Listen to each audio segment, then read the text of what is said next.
Hey guys, KH Cloud here with my Honeymoon review of Legends of Tomorrow Season 2. If you're wondering why I'm doing it now and not when the series premiered months ago, it's because it just showed up on Netflix, and there are a lot of people, myself included, who watch those shows when they go on Netflix rather than when they show up on CW. I'm reviewing the first two episodes of the series, which are tied together plot-wise, actually, which is rather nice, because it's not always the case with the first two episodes, even though I feel like that is kind of the period, because people watch the premiere and then they show up the next week to watch the next episode. If you're not a fan of the other CW shows, you might find this a bit confusing. If you're not a fan of DC Comics, you'll also kind of find it a bit confusing. I recommend, if you want to get into the DC Comics shows, that you start with Arrow and Flash and build your way into this series chronologically. Maybe skip out on season 3 and 4 of Arrow. I don't know if you can, because there's a reference to something might seem a bit weird if you don't watch past season 3 of Arrow. But I mean, that reference won't keep you out of the series because it's really just at the very beginning. Speaking of the very beginning, there's a rather rushed explanation of what Dr. Hayward is. He talks about him being a time detective as if it's a completely normal thing. It just seemed rather weird. He's just like, he kind of rushes through and he's like, yeah, I do stuff, blah, blah, blah, I'm a time detective. And I was like, okay, that's weird. Seems a bit rushed. They do begin with a hook that our heroes, our Legends of Tomorrow, are dead. So throughout the episode, they kind of take the time to slowly introduce us to the characters, which is good, because if you're someone going into this and you haven't watched Season 1 of Legends of Tomorrow, I actually haven't watched Season 1 of Legends of Tomorrow because the first two episodes were actually pretty boring. And so coming into this, I kind of was hoping that, because I like the concept, I like the idea. I'm a big Doctor Who fan. I'm a big comic book fan. I'm kind of the target market for this, and I just felt like they took way too long to get going in season 1 of Legends of Tomorrow. And I kind of was like, well, I have other stuff I can watch, and I just kind of went into the other stuff. First character introduced to is Heatwave. He's kind of shown to be, basically your anti-hero type character. The actor portraying him does a rather good job of portraying him, so he's actually, I'm not sure what the character, I never watched Prison Break, so I'm not sure what the character is, but he's from Prison Break, he's one of the top guys in Prison Break. Not the main guy, but the guy just below. I'm kind of giving a brief explanation as to how the Legends got themselves into the situation that they did. I just realized I didn't tell you. They got into a situation where they were killed by an atomic bomb, a nuclear weapon, underwater in 1942. Or at least that's kind of how it's portrayed to us at this moment. And so the character of Heatwave kind of goes through and tells us about their kind of adventures. And they have this Louis XIV adventure, kind of a Three Musketeers type thing, that was actually pretty cool. The action in it was really good. The effects in it were rather good, especially for a network TV show. They go through the characters rather well. There are two characters at this point, Jax and Dr. Stein, that just really don't have much of character development to them. Everyone else definitely does. Sarah Lance has got actually quite a bit of character development, but I also think that's because the actress is rather good, so it helps with that. There are quite a few people who definitely enjoy her antics, that's for sure. I was going to say, I actually had it written down in my notes and I had to change it because early on, they kind of subtly hint you into the fact that this character, Sarah Lance, that her sister was killed by Dark. They kind of hint to the fact that her sister's dead, with a rather weird line from the Queen of France, because she asks Sarah, oh, you had that nice necklace on. She's like, yeah, my sister gave it to me. And she's like, you speak as if she's dead. And I'm like, what? Like, there wasn't really much to hint in her voice that she was dead. She could have just been disinterested. I'm sure, if you're the queen of a country, a lot of people speak to you probably with a little bit of a disinterested voice. Or maybe a toned down voice, or whatever, because they don't want to piss you off, they don't want to upset you, they don't want to come off the wrong way. So I don't really think it should have been taken as that unusual. That was fine, though, because it was a hint of the fact that Sarah's sister was dead. And then later on, they go into telling you kind of that they showcase to you that Sarah is rather obsessed with Dark, They showcase that he's a bad guy, capable of a lot of things. And so at this point, the character Ray, I think, goes up to her and is like, hey, listen, you shouldn't need to seek revenge and all that kind of stuff, right after she was looking at stuff involving Dark, giving you a pretty good hint that Dark killed her sister. However, shortly after that, they state it directly. And they state it directly several times throughout the episode. I feel like that was rather unnecessary. I don't really think you needed to, like, they made it seem like the worst thing that Damien Dark has ever done was kill Sarah's sister. And it's not. It's definitely not the worst thing he's ever done. I feel like, overall, the first episode did a really good job of keeping me kind of interested throughout the whole thing. The action was rather good. The plot kept going. The story kept going. There was no kind of real slow down moments, I think. And that's not to say that there wasn't breathing room, but there was no point where the whole story kind of came to a halt. So I rather enjoyed that. So part of the plot of this whole episode is that New York City has been nuked.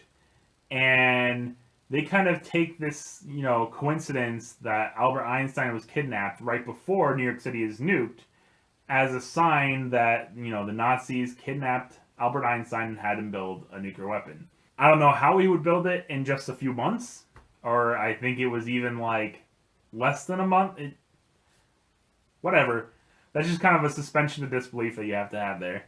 But it turns out, and part of the reason the legends die, they actually successfully kidnapped Einstein. But it turns out that Einstein was not the scientist that was building the nuclear weapon. It was actually Einstein's ex-wife. And near the end of the episode, they kind of are trying to figure out how they can prevent the nuke from being dropped in New York City. And so they're kind of struggling to come up with a solution. The new guy in the team, Dr. Hayward, the time detective, who does not have superpowers but is a historian, comes up with the idea that, well, if Albert Einstein endorses the idea that his ex-wife helped him with a lot of his physics accomplishments, then it'll make her too big of a target for the Nazis to kidnap. And that works. I felt like it was a great way to kind of showcase Dr. Hayward's value to the team. If you're a comic book fan, the end of this first episode is quite amazing because you see the Justice Society of America confront the Legends of Tomorrow, which is really awesome because I don't think anyone really expected to see the Justice Society of America on TV. And also, you see Damien Dark teaming up with Eobard Thawne, the Reverse Flash. However, as you might be aware if you are not a comic book fan, you have no idea who those people are. And they don't really do any time to introduce them to you. So it might seem a bit confusing. You might just sit there and go like, is that supposed to be a big deal? Who the hell's that guy? Who's this guy? And I mean, even if you're a fan of the whole CW universe, still when the Justice Society shows up, you're going to be like, who's that?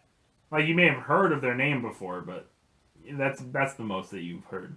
So that definitely was a bit of fan service. But the whole Legends of Tomorrow series is a bit of fan service. At the start of the second episode, they have the Justice Society and Legends of Tomorrow fight for some reason. I couldn't quite figure out why. It didn't really fit really any of the characters that were shown. We're not given that much time to be introduced to the characters from the Justice Society, to be fair.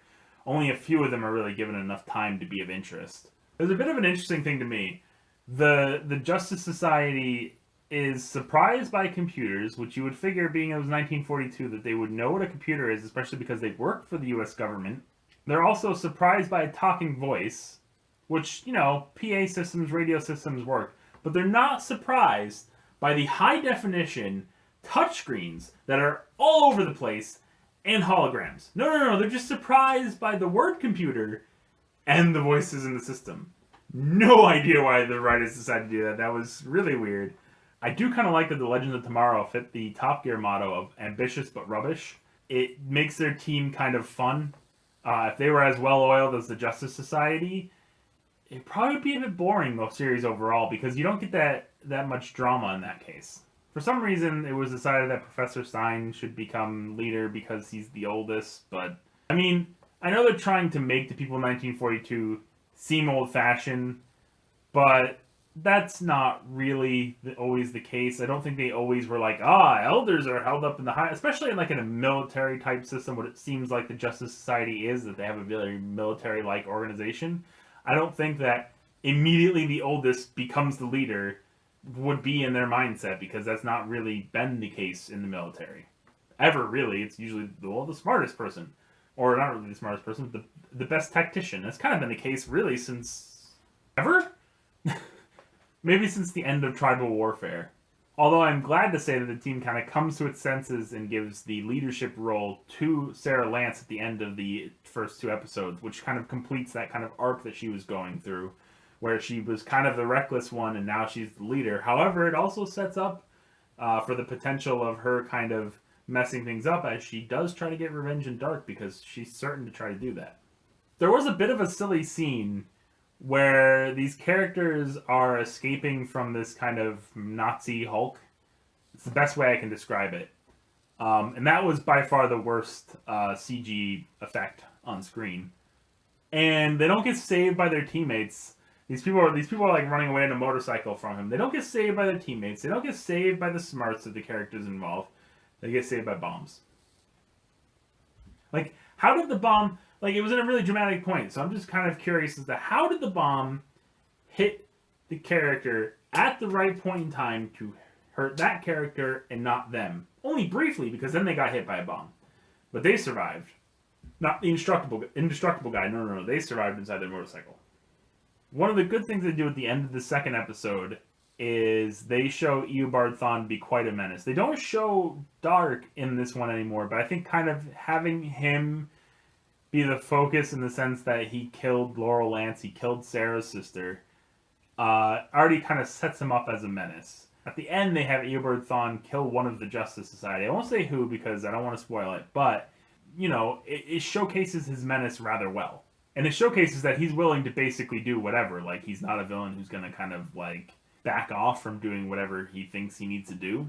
And given that he has super speed, that makes him really quite terrifying.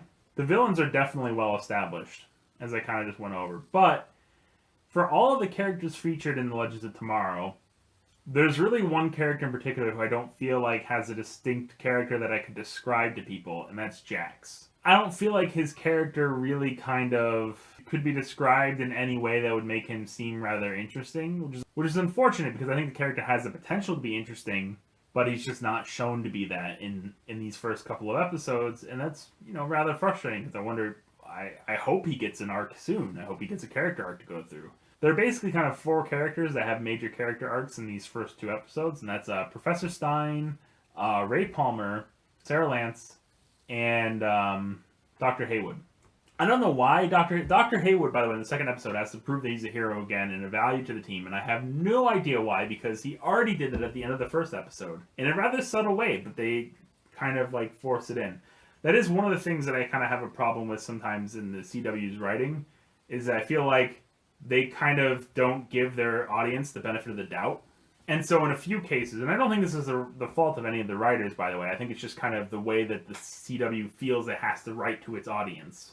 In the end, it just kind of comes across as a bit patronizing and a bit like they're talking down to me, and I don't enjoy that. But overall, the series, the introduction is it's okay. It's pretty good. I mean, it's you know, it makes me want to watch it again. The action is good.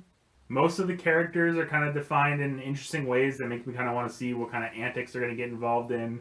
Legends of Tomorrow is shown to be a suitably dysfunctional team, kind of a dysfunctional family, which is good. I kind of like that kind of mechanic. Although there's been a lot of those kind of series now lately, and I feel like the Defenders is probably going to be the same thing. Personally, I don't feel like the Defenders should be shown as a dysfunctional family. I think that should be saved for the Thunderbolts, who are kind of, you know, Marvel's equivalent to Legends of Tomorrow.